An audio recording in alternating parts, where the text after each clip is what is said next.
Fraternal Care Trust, this annual appeal. And how do you think I felt when I came to this line in the gospel? You know, I'm not strong enough to dig, and I'm ashamed to beg. Because you know what? I'm here to beg. And I'm the steward. I was, yeah. So every year, this comes around for this trust. And, so it falls to me to beg you. And actually, I do this with some what do I call it? I do it with some energy because of where this appeal is directed. And it has a lot to do with the brothers that I'm committed to. And two groups of them. Okay, so this Fraternal Care Trust is a fund that we set aside about 10, 12 years ago, specifically to serve the friars who are just joining us, and all the efforts it takes to bring them in, and the friars on the other end of the spectrum who are our elders, the ones who have, as we say, borne the heat of the day. And one of them from here has literally borne the heat of a lot of days, Brother Mario. Okay, some of you all know Brother Mario. He was here for 35 years. He's just moved up to Oakland, and he's residing at the Mercy Center. I was there on the day that he arrived, and the other friar was with him at lunch. And, a man so steeped in perseverance and holiness and a practice of simplicity that it's stunning. Now, he does need your prayers because, you make a transition like this, and it's not easy. So anyway, this is where this Fraternal Care Trust is headed. And if you're not prepared to give tonight, and whatever you can give, it, of course, will be appreciated. And if you want to take the envelope home and mail it in yourself, that's fine too. As I say, I've got some energy about this because of where this money is directed and how it involves these brothers of mine. One of whom is Alex Manville. He was here many years ago. A real solid mentor. But here's the other thing I want to get into on this in terms of setting a context, because I think it has to do with these readings that we've heard this evening. And it's, first of all, something I just had to get out of my head, because when I greeted Brother Peter yesterday morning when I arrived, I just, I realized this thing was in my head. And maybe this is the digging part, okay? I'm going to dig back to when I was a kid in Atlanta, Georgia, sitting in front of the hi-fi with my ear to it, with my little brother next to me, listening to LPs, okay?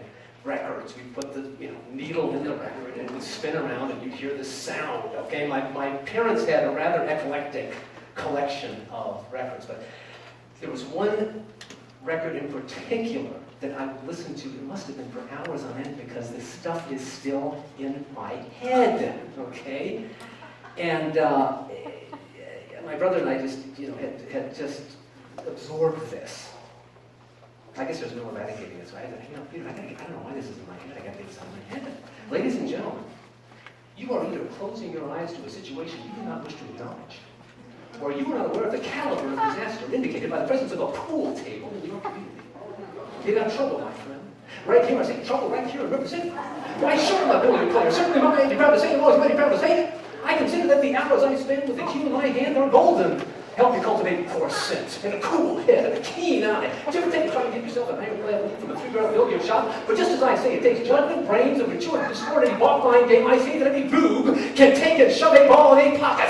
And I call that sloth. His first big step on the road to the depths of bed. I say first, it's medicinal wine from a teaspoon, then beer from a bottle. And the next thing you know, your son is playing for money in a pinchback suit, listening to some big out-of-town jazz perfume. On and on, this thing is in my mind. I cannot eradicate it. Okay, so this has been listening for 40 years, okay? Professor Harold Hill, the record was the original soundtrack to the musical, The Music Man, okay? Robert Preston. And The Music Man tells the story of Professor Harold Hill, who's basically a traveling salesman and a shyster, con man, whose whole life is based on going into small towns and kind of like what Amos was saying in this first reading, ripping off the poor of, early 20th century small town America as a traveling salesman. And I got to tell you, this was so embarrassing. About some years ago, this thought came into my mind. I said, oh my God, I think my vocation came from listening to this record. I was thinking to myself, it can't be. I mean, it says, no, the guy was a shyster. It's like, I am now, anyway. So, his modus operandi in the play, for those of you who are familiar with this, was to go into town, put himself off as this grand professor of music, promising to start a boys' band to keep them out of the pool hall, okay? They could join his band, and their lives would be transformed. They would be solid. However, they did have to purchase uniforms, and trombones, and clarinets, and piccolos, earphones, too, with a shiny over. Anyway, all this stuff they had to pay money for. And when the money arrived, and the Wells Fargo wagon came up with all the materials, Professor Harold Hill hopped that train and was out of town. And so there's a fine line between tragedy and comedy in this thing, honest to God. So I'm thinking, my God, this is my vocation? I know, it's funny in a sense. However, there is some truth to this. Because I squandered, and I'll tell you this honestly, I squandered a lot of time and energy in my life thinking that if people knew who I really was, it would be a disaster.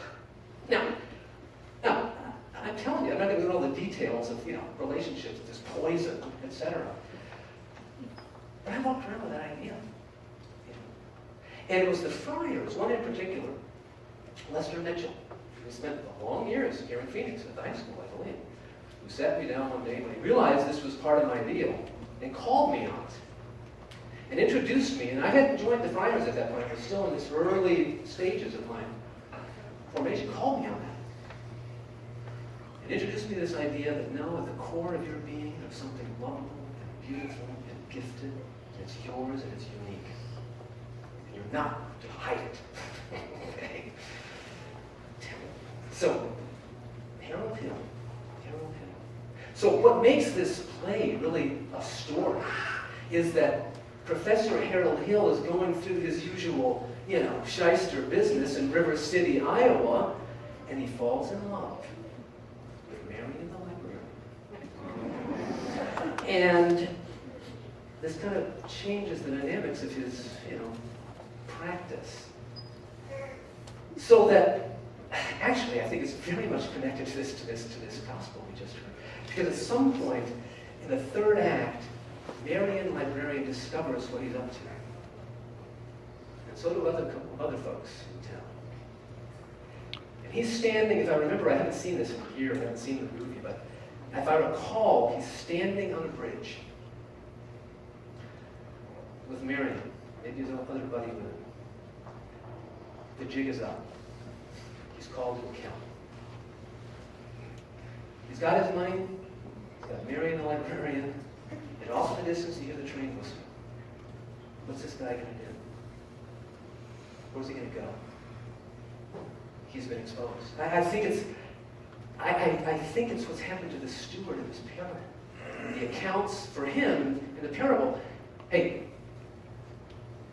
someone to account. Time to make a decision. Are you going to run out of town, or how are you going to handle this? The steward, God bless him, when he's called to account, figures what's happened, says, you know what? He doesn't run away. So I'm going to use my energy and my wits and my intelligence to lighten the load for another person. And that's what he does. He marks down those promissory notes to people who are probably in dire need, who are probably very grateful to have that break. Now, Harold Hill, God. Harold Hill decides to hang in there too. And he goes to the town hall where these kids are assembled. The guy knows nothing about music, nothing about conducting. These kids are holding their instruments. He's taught them something called the think system, okay, which, is supposed to, magically turn them into musicians. And they're sitting there with their instruments. Everybody's gathered around. The train's left the station. There he is facing these kids. Think, boys, he says, They pick up those instruments, and what you hear is da da da da da da da da. It's off key, it's off rhythm, it's little more than noise. But this look of pride in those parents' faces, and the look of gusto in these children when they realize, by God, we're making music, or something like it. By the grace of God. I'm telling you. Now, I want to tell you this about myself as well. I took probably the church's legal limit before I made my final profession to jump into this thing for life as a friar, okay? I'll put that out there. But you know what? I did it. No more running away. I'm in this thing. And I'll tell you why.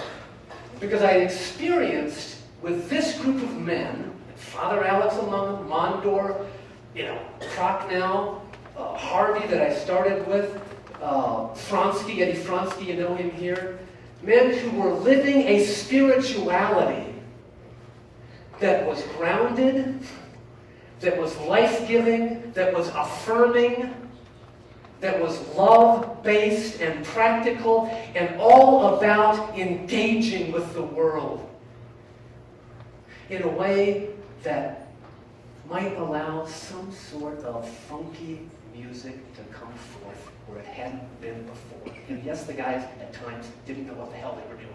But you know what? That's where I want to be. That's where I am. And I think it's important for all of us, as we think about not just this mission of the friars, but how are we connecting with this kind of mission in our lives? That's the moment of truth. And the good news is we're empowered to stay in with our Lord, who promised us that he was all about salvation for all, including Professor Harold Hill, who was redeemed by the end of that point. So I want to leave you with this thought. And it's from a Jesuit, paleontologist, theologian, Teilhard de Chardin, who had studied his Franciscan theology. I'll tell you that too. Joe Schwab can back me up on that. The guy studied John Scotus, okay? He had this to say. Into our hands, into the hands of all of us, the world and life, our world and our life are placed like a host, ready to be charged with the divine influence. Let me say that again. Into our hands, into the hands of all of us, the world and life, our world and our life are placed like a host, like the Eucharistic bread, brothers and sisters, that we're about to take from this table. Our world and our life are placed there like that host and like that bread, ready to be charged with the divine influence. The divine influence is transformative. It is music making. It is love calling forth to love. And when we hear that, and we hold to it, and we take it, and we make it ours, and we share it, we found the foundation.